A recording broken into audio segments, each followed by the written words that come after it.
on a dog that you can find on all social media under Mel and symbol Moose.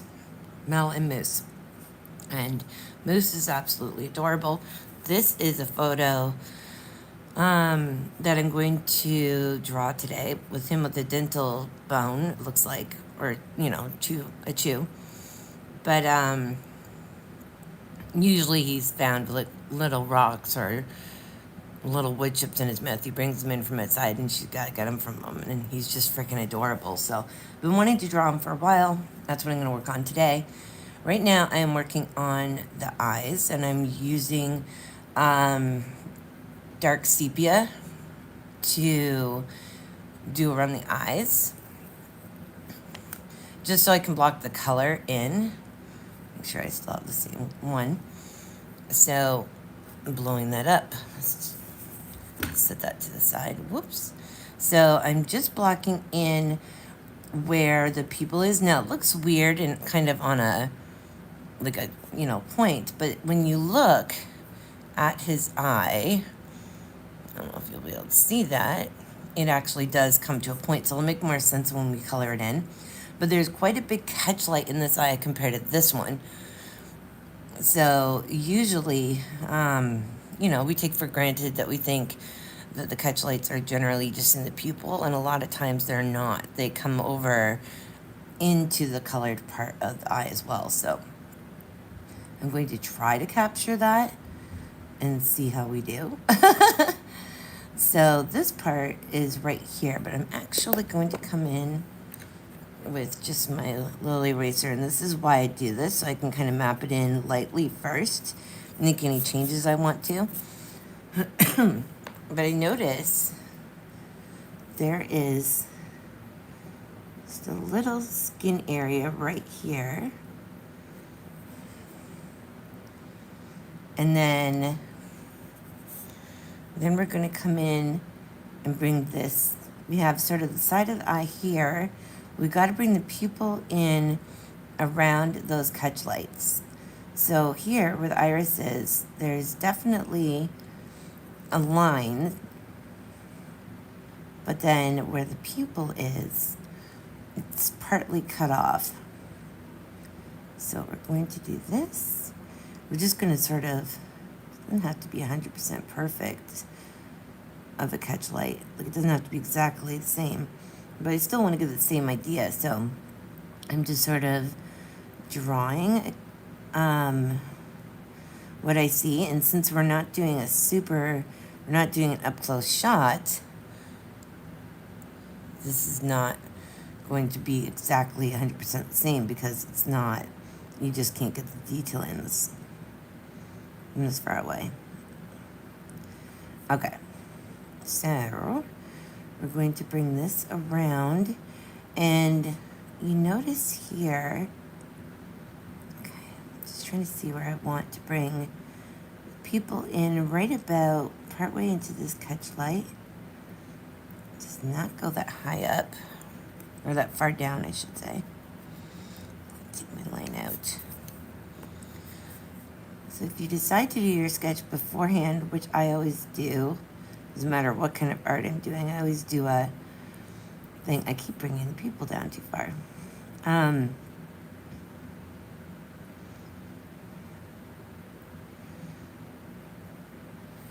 But your line sketching beforehand, I do like a quick little sketch. Some people trace. Whatever your method is fine, but realize that it's not going to match the way you think it does. Excuse me. Okay. And there is here, there's a lot going on in this eye for the short amount of space we have, or the tiny little space we have to work with. There's a little bit of a dark area there. So I think what I'm going to do now, trying to think. There's definitely terracotta in there. There's a lighter color as well. It's almost yellowy. wonder if we have, well, it looks almost like a cream. I wonder,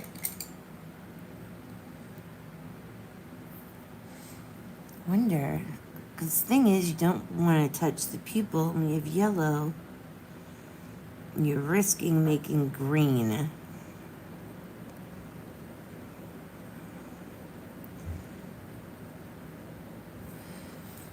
Okay, I'm just going to come in with the terracotta. That was the cream I just used. I'm just sort of testing it out to see. So I'm going to put the terracotta underneath for now. Maybe do a light dusting of, like, just a light soft pressure. I might do of burnt sienna over top of that. Where's my burnt sienna? These are the ones I don't think I was planning on using. So let's see. So yep. Okay, so I'm using burnt sienna just lightly over top of the terracotta I just used. Kind of give a ready hue.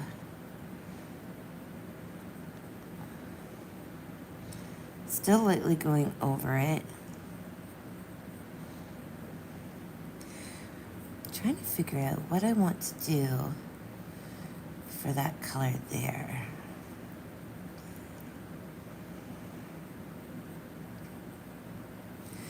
I'm going to go back over that small area on the bottom with the terracotta, just to brighten it back up.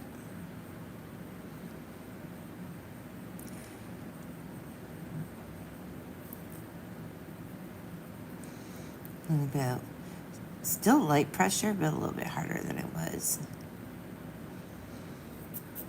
Okay, and then we're going to go in with that cream again. Now, I always call ivory cream, but this is actually the cream color for once. May not be enough.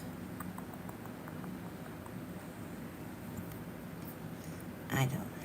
Well, I like it, and I don't. I'm not sure yet. Okay, next I'm going to get the walnut brown. Where are you? Okay. Walnut brown. And then I'm just going to go along the bottom and around the sides where it's just like a little line.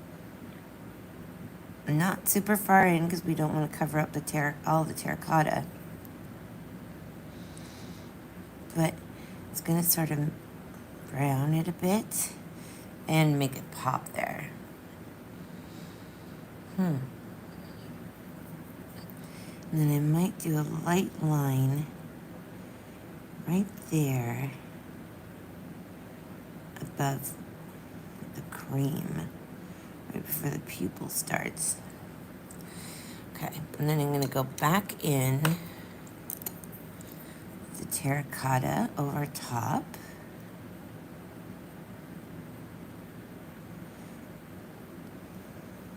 Right over top of the walnut brown. Is going to call it maple walnut. That would make sense.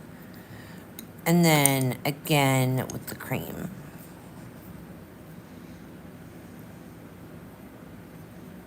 Okay. And then now you're going to come in with black. Actually, you know what I'm going to do? I'm going to come in with dark indigo. I'm going to attempt to draw this catch light again, like fill it in. Excuse me. So I'm going to go very lightly, light pressure, just sort of dabbing the color in lightly, like a little tiny brush or little tiny strokes of the pencil so I can make sure I get it in before, like in the right spot, because those catch lights are taking up majority of it. And then it's going to go across the top there too. But I think what I'm going to do for that along the top is do Caput Mortem Violet.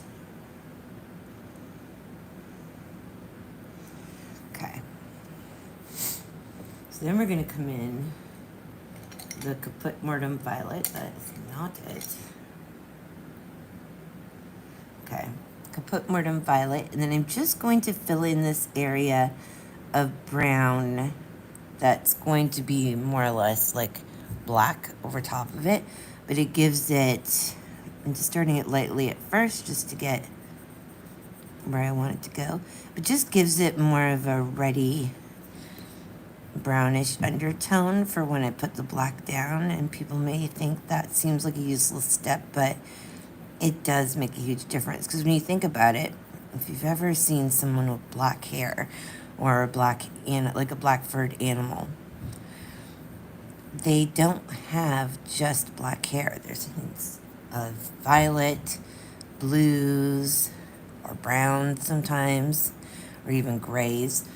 And a good example of that is if you look at a black panther. A black panther is not black. If you're able to see it up close, you can see the spots. Okay, so we do have a red going around right in the corner of the eye. There is a little bit of a white spot there too. So what I'm going to do is just come in with that cold gray one. Just leave a little tiny line right there. So I can go in with the cold gray one, and then we're going to go around.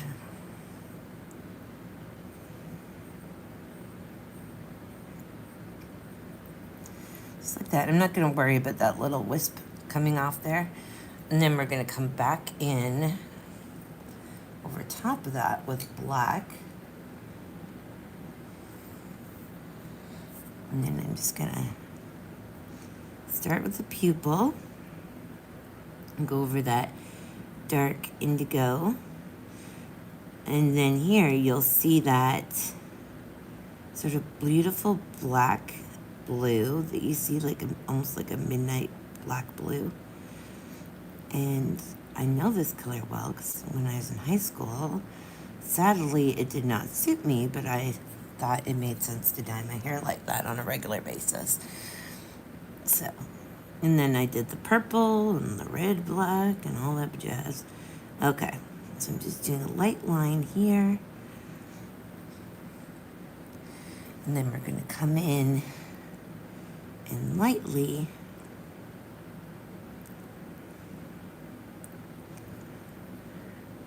actually, you know what? I think I'm going to leave it on this little tear duct here, and then very lightly come around the edge. And there's that little spot that goes in like a shadow there in the corner. And I mean, if you don't get all the detail, it's not a big deal. It is far away, but the more detail you can get in, the better, right? Because obviously, for obvious reasons. But if you think that you're going to mess up the piece by doing that, one, you're not going to. But if you're worried that you're going to, I wouldn't stress about doing it. It's not, you don't have to get everything 100% exact because you're just not going to, regardless. So, and then we're just lightly filling it in with black over top of the Caput Mortem Violet. Okay. And then we're just going to go down a little bit further. Okay. And we're just lightly dusting the black over it to give it a bit of a shadow there in the corner. And then right here as well, because when I look up close, it looks almost like a dark gray in that one section of the catch light. And then we're just going to darken up this little area here. And then again, if you look at the top, you're not gonna, I wouldn't stress if you don't do this, but there is little darker areas at the top and little lines coming off the pupil. So I'm going to attempt this, and I'm doing a very feather-like strokes and then just going it back over it So that way, if I'm unhappy with it, I can easily get rid of it.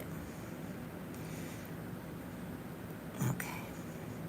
And then around where the iris is here, there is still a line, but it's very, very, very faint. So I'm going to come in with the dark sepia again, but I'm going to be super gentle with it and barely make a line.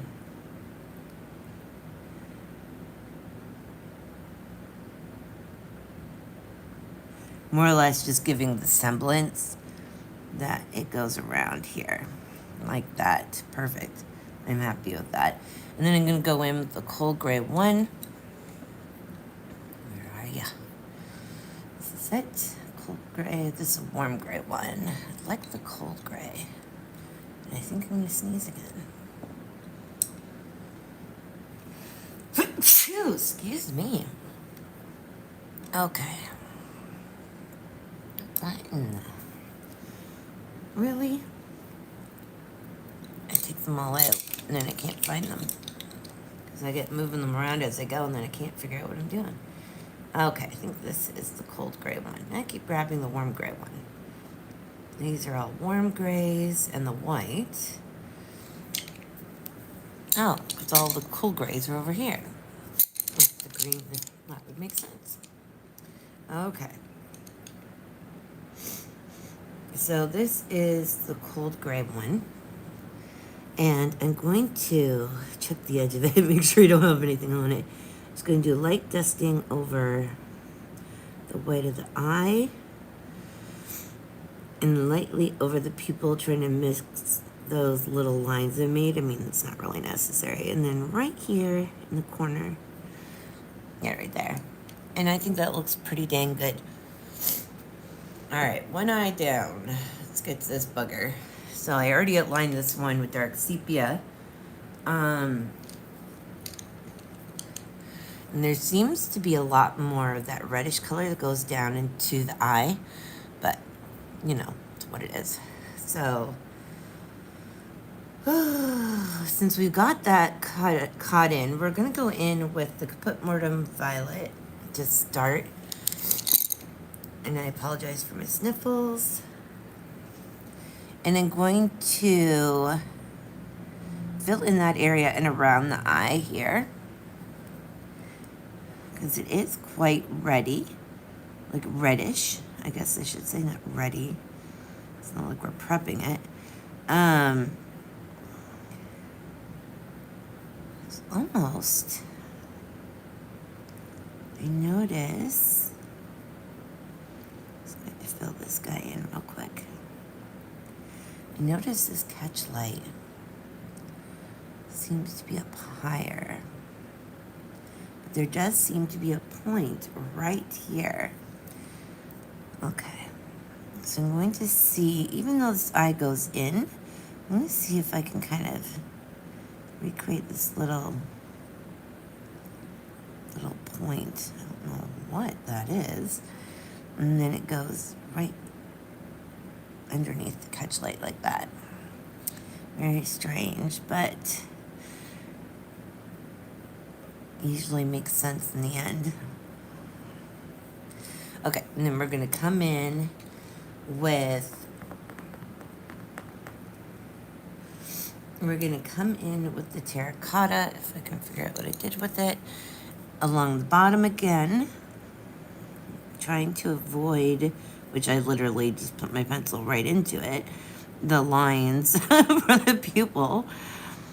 Just doing like that. Just nice and light. And then we're going to come in with the cream again. Now this one's, well, it's about the same workspace. We got a little bit more pupil to work with, but not at the same time. Cannot seem to see that as well, the cream. I'm going to actually take my... What is going on at the end of this pencil? There we go. It's like a little Faber-Castell pencil eraser thing. Okay.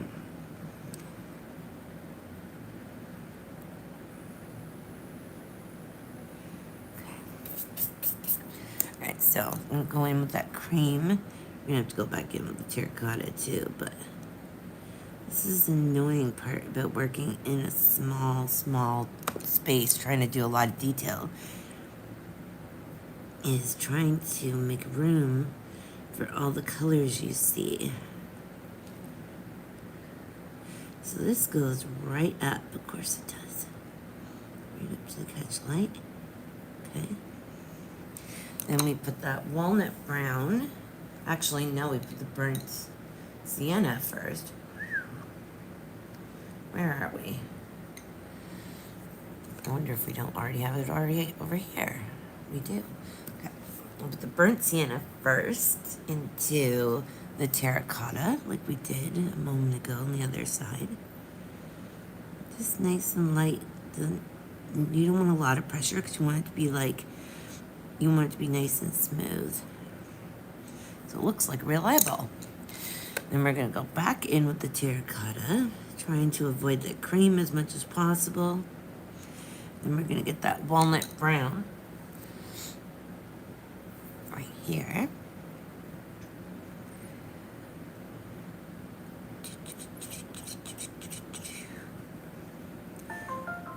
Now, in the last eye, I tried to bring the brown down just above the cream. I'm not going to do that this time because there's not room for that. And I can't actually see it in the other one anyways, so I'm not feeling like I'm missing out by not doing it. Okay. Okay, so now we're going to get the, if I can find it, the dark indigo, and avoiding the catch lights again. Just going to lightly start sweeping in to the pupil, the dark indigo, trying to avoid that cream color.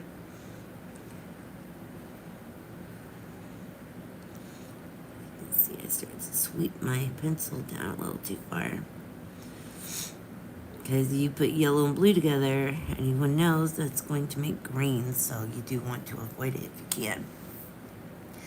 And then we're just going to, I made a little mark in the catch light right here. Okay. And then I'm going to come in with the black, maybe, if I find it. And we're going to go into the pupil again, right over top of that blue indigo, starting off lightly at first. And then once you kind of get your little layer, base layer down, you press it a little bit harder. You don't really need to press hard though. And then we've got the block that comes around here, around the iris. And then up into the Caput Mortem Violet that we did above the eye and around, again avoiding that catch light in the corner.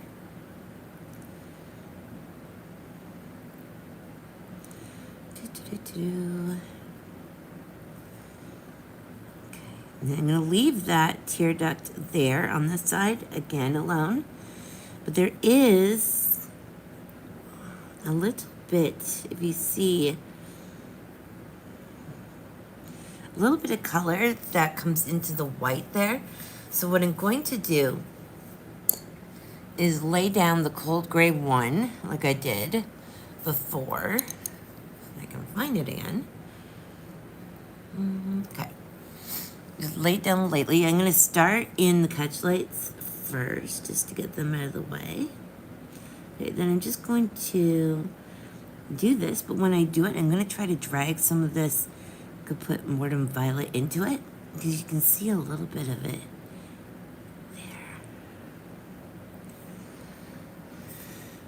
And I'm going to do it on this side too.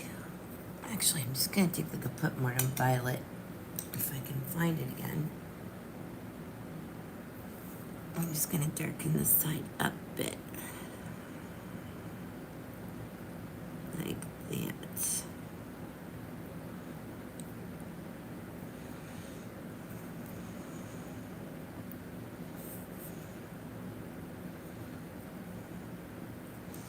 Okay. Eyeballs of Sir Moose, done. I'll be back to work on more of Melon Moose.